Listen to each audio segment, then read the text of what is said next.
наклон и тъй нататък, когато станем след 11 000 години, може да се променят нещата или след 40 или след 100, но за сега всеки ден 3000 пъти енергията нужна на човечеството ежедневно попада на тая земя. От тук трябва да тръгнем. Технологичните решения са до някъде въпрос на икономика, до някъде въпрос на това, че някой се оказва повече интелектуално подготвени, по-бързо чертае, по-бързо проектира, по-бързо вкарва в производство, отколкото другите. Но за мен е спора от типа сега ще направим това, за да балансираме онова, ще бъде решен най-накрая само с зелена енергия. Кога ще е този край, обаче е интересно. Примерно, ето Китай споменахте. Китай в момента правят това, което наричате парадокс, не защото искат да има парадокс, а защото просто са казали ние, ВЕИ-тата, които при тях също се развиват с най-голяма скорост в световен мащаб, спрямо всяка от Щатите, Индия, Европа и така нататък, те са казали, че 2050 ще постигнат зелената енергия, не 2030, не 2040. Това го казаха миналия КОП или по-миналия даже. Дали ще имат промяна сега в Баку, не знам. Но политическите разговори на КОПа са едно, чисто практическите решения са други. И в този смисъл, да, моя поглед е само това. Добре, нека да дадем... И да не забравяме нещо, което всички знаем. Енергийна ефективност. Защото ние много често забравяме, говорейки за енергетика, че колкото и да е безкрайна енергията в Вселената, преобразуването иска някакви усилия, ресурси, разходи и е по-добре да спестим. Добре, нека и другите участници отговорят на въпроса. Аз искам да отговоря на този въпрос, т.е. да си кажа мнението, не да отговоря на въпроса, защото ако аз можех да отговоря на въпроса, значи този въпрос ще бъде решен до сега. Става въпрос за енергиите. Със сигурност има много варианти за добив на енергия и това, което наричаме зелено в момента, доколко е зелено, аз съмнявам за много от нещата. Например, когато виждам фотоволтаик огромен, разположен върху плодородна земя, когато виждам фотоволтаик огромен, разположен по подножието на планината, така че да спре възможността на всяко живо същество да стигне до реката ниско долу и да пие вода, аз съмнявам от това колко е зелено това. Но вярвам, че има много източници на енергия на тази планета. Всички сме чели нещо за Тесла, всички знаем нещо, всички знаем, че той е стигнал до някъде и това е било спряно. Има източници, има постоянни източници и те не са само слънчевата енергия. В космоса има много видове енергии. На нашата планета имаме магнетизъм, който не го използваме незнайно защо. И много вярвам, че с това притискане в момента на икономиката, особено на големите икономики, като примерно Германия, ще се намери, ще се оприщи нещо в някаква посока, в която да ползвам източник на енергия, който ни е достъпен и който да направи от една страна да захрани нашите нужди, а от друга страна да не унищожава природата. Папа Франциск беше казал в началото, значи това е било преди 10 години, може би, той беше казал една година, беше казал, аз тази година си направих равносметка и най-впечатляващото за мен беше разговор с един китайски селянин, който ми каза, отговорете ми, отче, защо Господ винаги прощава? Хората понякога прощават, природата никога не прощава. Това, което направим на природата, то ще си остане, то ще бъде за наша сметка. Ние няма да унищожим, за щастие не можем да унищожим земята, но можем да унищожим собствените си хабитати. Можем. Аз винаги се чувствам, че някакси ми се пада много трудната задача да не коментирам толкова нещата, които вие казвате, да отговоря на въпросите все пак. Бих искал да взема отношение към първия коментар за повлияните. Аз тук много не бих се съгласил с вас, понеже ми се струва, че малко Нали, да кажем, миньорите са повлияни, излъгани, заблудени и така нататък, е всъщност най-лесният начин да им отнемем правото да имат участие в вземането на решения за това в какъв живот ще живеят, в каква среда ще живеят. Защото те може да разказват някои от тях за конспирации, за chemtrails и така нататък, но всички с изказванията си, което много може да се види в вестника, заради което наистина абсолютно отново адмирации, те разказват всъщност страховете си, разказват мечтите си, разказват начина, по който виждат света и това, че нали, конкретните думи изглеждат смешно понякога или нали, не е причина да не ги чуем, нали? Защото ако се вгледаме в либералния елит в София, на мен той ми звучи също много конспиративно. Нали? Ние седим и гледаме геноцид от 1 година и седим и казваме, не, няма геноцид. Това го разказват всички най-големи авторитети. Всички проблеми идват от Путин директно, нали, по пирамидална структура. Нали? Това ми звучи на мен също конспиративно. И това не е обаче аргумент за отнемане на гласа на тия хора, нали? Толкова по тази тема, иначе за въпроса за енергийния преход, абсолютно естествено съм, да, може би не естествено, но тук и аз виждам решението в ВИ, само че на мен ми е трудно да отговоря това, което вие казахте, нали, да е въпроса само енергийно, как става този преход. Защото това със сигурност ще може би най-непопулярното ми изказване, но аз не виждам вариант, в който ние можем да преминем към някаква истинска устойчивост в условията на капитализъм. Защото ние живеем в система, която превръща всичко, нашите тела, нали, чувства, природата, животните, въздуха, водата в пари. И аз не виждам как можем да говорим за система, която е основана за приоритизиране на природата и на хората, когато тая система приоритизира само и единствено натрупването на капитал. За да говорим за преход, трябва да говорим за много коренна промяна на начина, по който живеем. Ако слънцето пече през деня, значи ние през деня трябва да имаме възможност да си пуснем пералнята. Нали? А не да работим до 7 вечерта. Трябва да имаме възможност през деня да си изготвим, да пуснем фурната, докато пече слънцето. За да си изготвим през деня, ние трябва да спрем да сме слуги на капитал. Аз мисля, че е време, в което можем да си позволим да работим по-малко. Нали, в този смисъл, защото най-голямият консуматор на електроенергия е индустрията. Нали? Която индустрия произвежда въртящи се там пумпълчета и всякакви бокуци, които само замърсяват. И последно, като говорим, нали, понеже много често се говори за замърсяването на природата, нали, то има някаква такава връзка, понякога гласна, понякога не, за замърсяването на природата и климата, които са все пак, нали, отделни неща. Обаче, когато говорим за земя, нали, това, което хората казват много често, е тази привързаност, нали, към природата, към земята. Нали. В България също имаме много пък случаи на тези, при които няма мини. Нали, знаем за те колко много се съпротивляват на създаването на нови мини. Нали. Така че не е някаква местна, нали, тъпотия. Хората наистина са привързани към своята земя.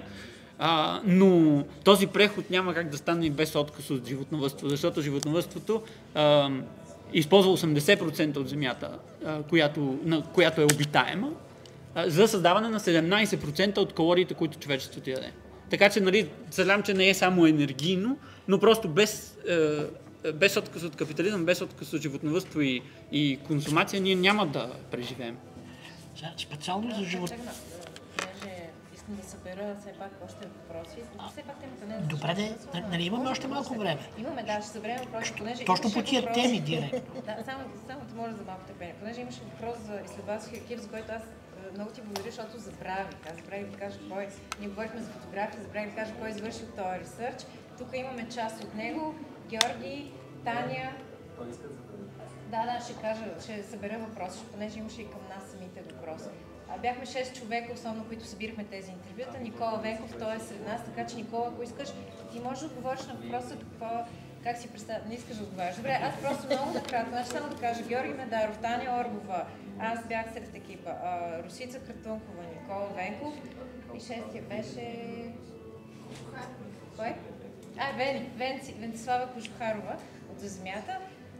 В този екип събирахме интервютата, само ще кажа за илюстрация на това как си представят. Ние имахме въпросник стандартен. Въпросът ни как си представяте живота си след 5 години. В процеса на събиране на интервютата аз го променях на къде си представяте живота след 5 години, защото емиграцията беше един такъв постоянно изникващ, няма, как тук няма нищо за нас, сигурно ще...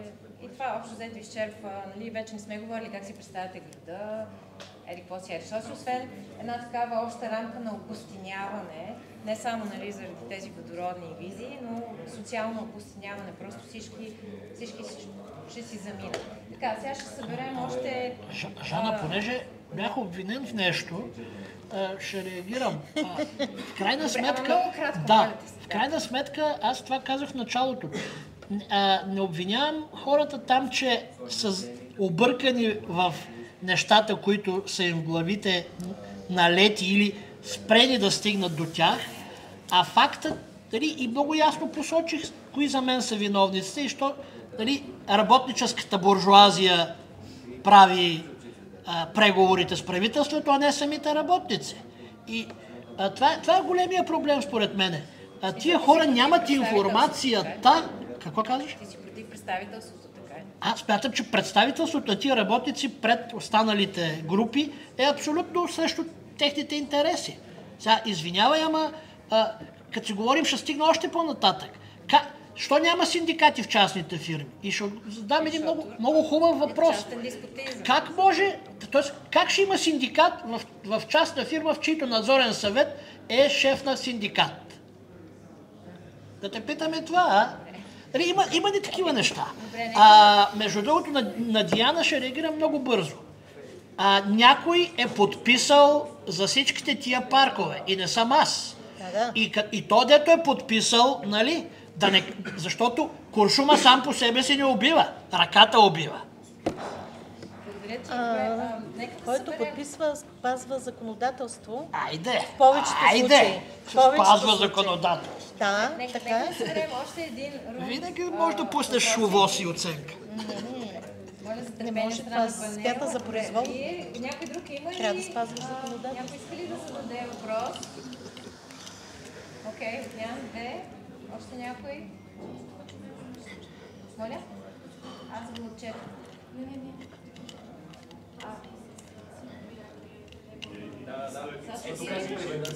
Окей, добре, само дай знак, че има въпрос. Окей. Добре, значи почваме с първия, който заповядайте. Само се представете, моля, понеже. Христо се казва. Добре, Христо, давай.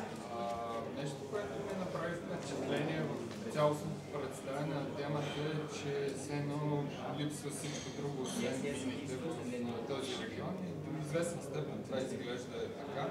Може ли малко по-високо? Да, казвам, че сякаш липсват най-базови неща, които в един град или в един регион биха съществували като алтернативни източници, било на доход, на работа, на развлечение, на образование, така нататък в региона. И някакси имам чувство, че много се фокусираме за момента сега.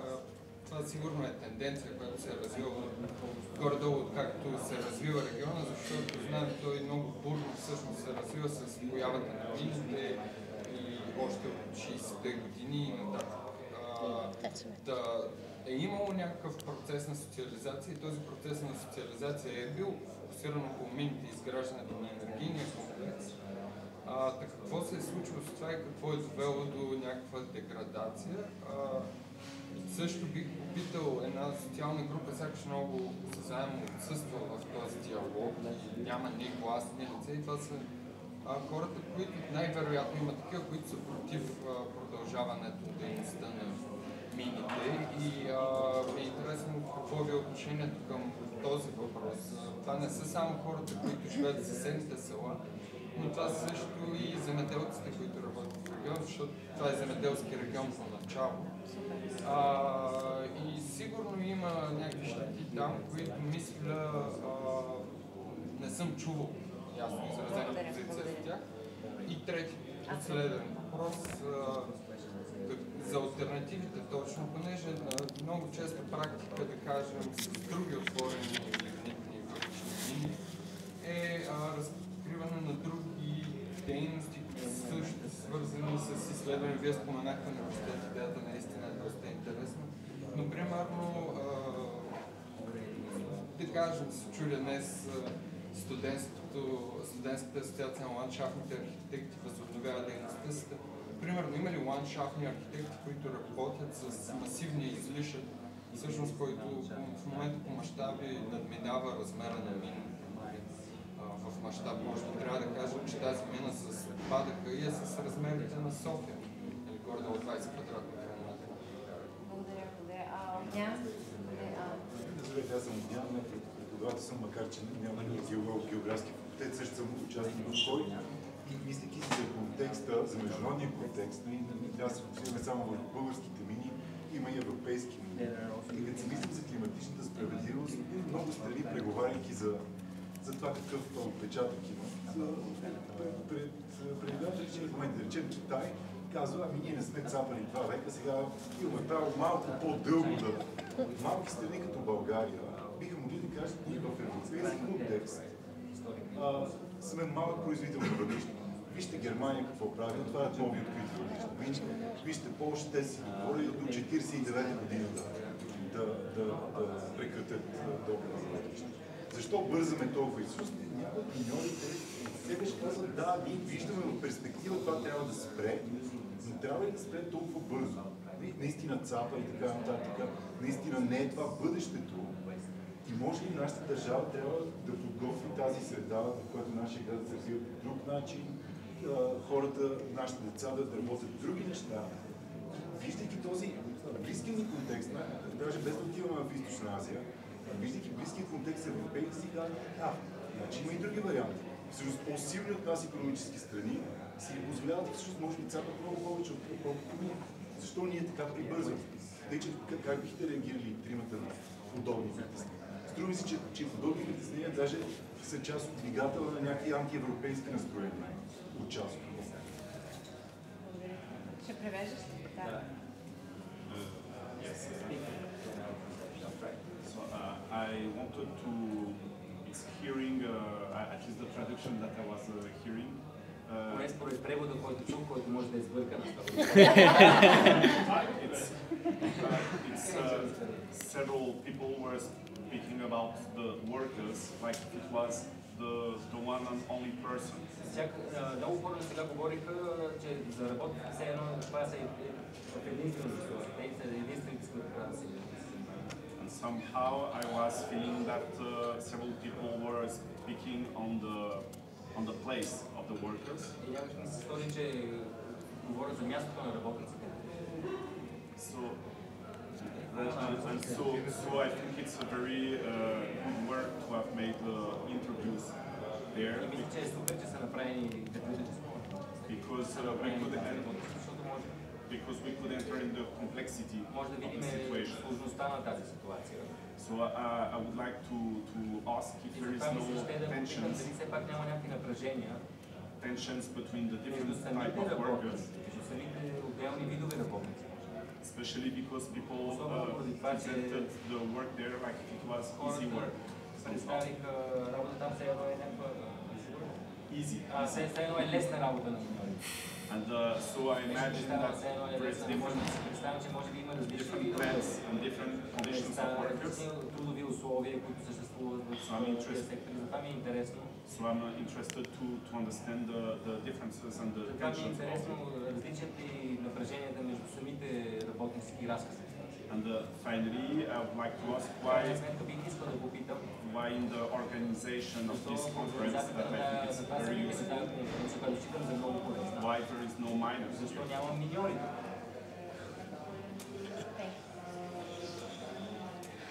Добре, връщаме топката към панела. Да почна от там, че вашия въпрос малко идеалистично се гледа изобщо на енергетиката като производители на блага и хора, които си живеят някакъв щастлив общностен живот, живи, здрави и т.н. Обаче, сега, някъде между 2002 и 2005, когато се правиха едни филми от За земята, за района, свързани с проекта за изграждане на завод за изгаряне на всички индустриални отпадъци на България в района на Марица изток. Ние обикаляхме много и има ги снимани некролозите из селата, по автобусните спирки и навсякъде на хора 40 годишни, 45 годишни и т.н. И след тия филми те изчезнаха. Питал съм, некролозите изчезнаха, да, не хората. Хората вече бяха изчезнали тия с некролози. Питах лекари, дайте данните, бе, за да сравним какво ще се получи. Данните са в застрахователните компании, казва, и аз съм си отворил устата, не се знае какво ще се случи с мене. Фондовете, застрахователните и прочие. Мога да кажа и кои бяха компаниите, на които и букви принадлежаха. Същата работа пък началото на 90-те години беше в АЕЦ Козлодуй, когато за първи път влязохме в тия залите с големите щитове, бяха некролозите на работниците умрели от облъчвания. И обикалял съм и уранодобива. И там некролози, тях не ги махнаха, защото урано... Така че българската енергетика не е цветя и рози. И в този смисъл, не знам дали сте ги питали хората и дали са си отваряли устата на тема колко живот им остава след пенсиите. Ама не е много. Да, ама не е много. И в този смисъл, когато се мисли за бъдещето, между другото, нещо отново свързано с това, няколко пъти съм споменавал и с синдикалисти и с други въпроса, темата за ранно пенсиониране. Какви сте вие, ще пенсионирате хора в и цветуща здраве, така и възраст и прочее?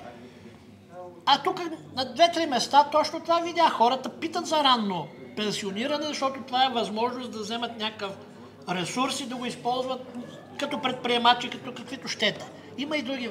Тоест, не е само да се измъкнат едни хора, които имат светуща работна среда, живеят супер здравословно и прочее, и сега негативният елемент също трябва да бъде отчетен при този преход и какво ще получат пък с изваждането им от това. За другите мини не говоря, ама Радунци беше точно за миньори, макар и не въглишни. И силикозни хора съм виждал как умират там. Както и да е. Трите въпроса, да, имахте нещо специално към мене, мисля, че... За тези, които се борят против, има ли хора на място, които недоволстват, работници, които искат права срещу замърсяването? Срещу замърсяването и с такива неща, в смисъл, аз не съм чул... Не срещу замърсяването, а срещу разрастването. Да.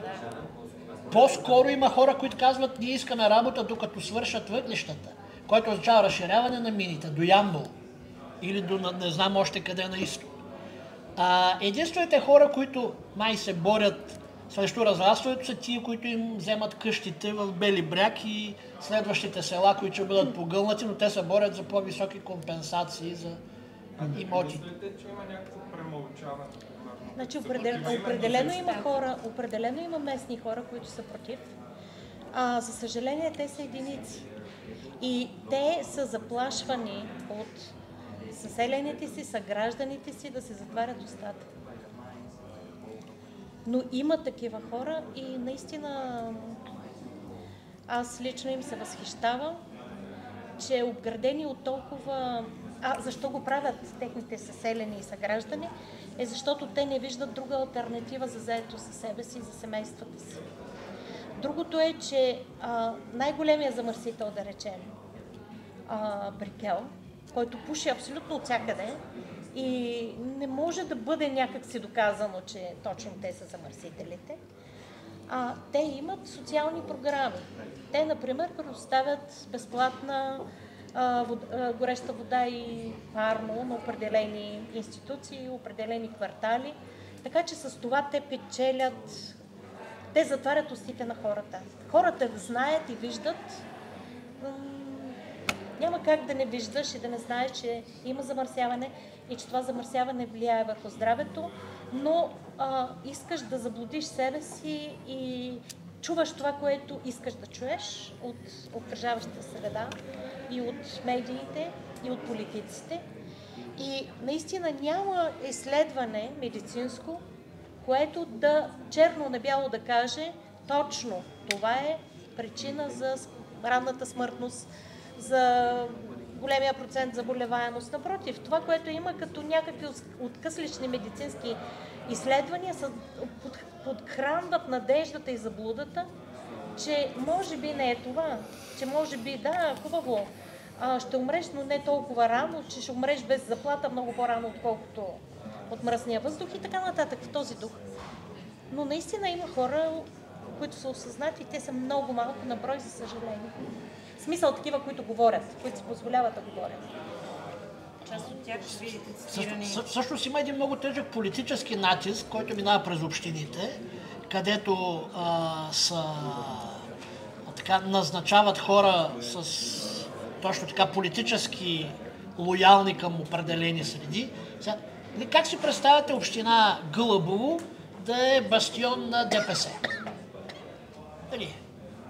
Как се случва така, че в един район, в който аз помня, когато някакви места дойдоха първите хора от родопите, турци, мухамедани, да седят тютюн, изведнъж няколко общини, свързани с това, станаха политически бастиони на ДПС.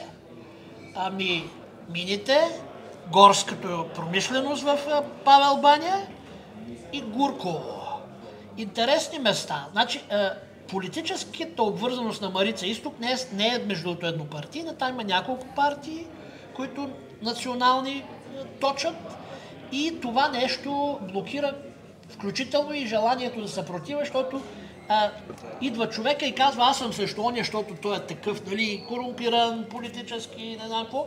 Обаче като го питаш ти какво ще да правиш и той изведнъж неговата партия му казва какво да прави и той също няма такъв свободен избор до някъде. Нали, тук говорим за хората, които са обществено активни на ниво, дори да участват в избори и така нататък. Само да вмъкна нещо. В момента точно тече един скандал с журналистка, която говори за това какъв натиск се оказва от община Гълъбово на нея, за да не пише за проблемите в този регион. Наистина малко журналисти пишат и мините са огромния работодател, те са огромния рекламодател. Така че ако не успеят да ги подкупят с това, че им предоставят някакви възможности и ресурси, се опитват да ги състоягат. Нали, след като са пробвали с моркова, продължават с тоягата. Включително и към чуждестранни инвестиции. Вчера има такава публикация в Вестник Сега, с голямо интервю на журналистка от Стара Загора, която е най-активната журналистка, за съжаление на възраст, и не се виждат млади хора, които са склонни да коментират тези теми. Да, естествено този въпрос е супер легитимен, ми се струва, защото той поставя въпрос някакси за достъпа до демокрация всъщност, защото той е, нали, кой има право да определя решенията, е ключов въпрос, който ние, единственото нещо, което може да видим от него е, нали, някакви такива, да, на повърхността манифестирани интереси, но все пак бих казал, може би просто бих цитирал жълтите жилетки във Франция, които казват, нали, не може да говорим за края на света, без да говорим за края на месеца. Защото да, може да има пропаганда, може да има политически интереси, може да има конспиративни теории, но хората, които защитават така пламенно мариците, нали, те не ги защитават, защото тяхната едничка цел в живота е да умрат в черния кюмюр. Нали. Тяхната цел е, защото те виждат, че навсякъде другаде това, което се е случило, е абсолютната разруха и обезлюдяване на всички райони без трите най-големи града в България. В смисъл, нали, просто където и другаде да отидем в България е като преди 30 години и това без да се, нали, абсолютно така се подминава, все едно не е нещо и тези хора са тъпи, че не са се сетили, че може да им е по-чисто. Това не е избор, нали, за някакъв живот. В смисъл избора е, ще седим без работа, ще заминем в чужбина или ще копаем въглища. Ще копаем въглища, защото ще си отгледаме децата. Нали. В смисъл, не мисля, че е някакси въпрос на някаква рационалност, която обягва на миньорите. Иначе въпросът на Огнян всъщност остана неотговорен и въпросът на другия господин, може би от кой трябва да отговорите, защото да. Изследователите, но да, въпрос на Огнян, защо трябва да бързаме. Аз нямам съмнение, че трябва да бързаме. Това не е въпрос на надцакване, коя държава ще си кара с въглищата повече. Защото ние сме тези, които оставим без вода. Нали? Защото в България, като видим водния режим в половин България, ни става ясно, че нали, тези климатични там кризи и така не са някакви абстракции, а са такива, които на нас ще ни, нали, от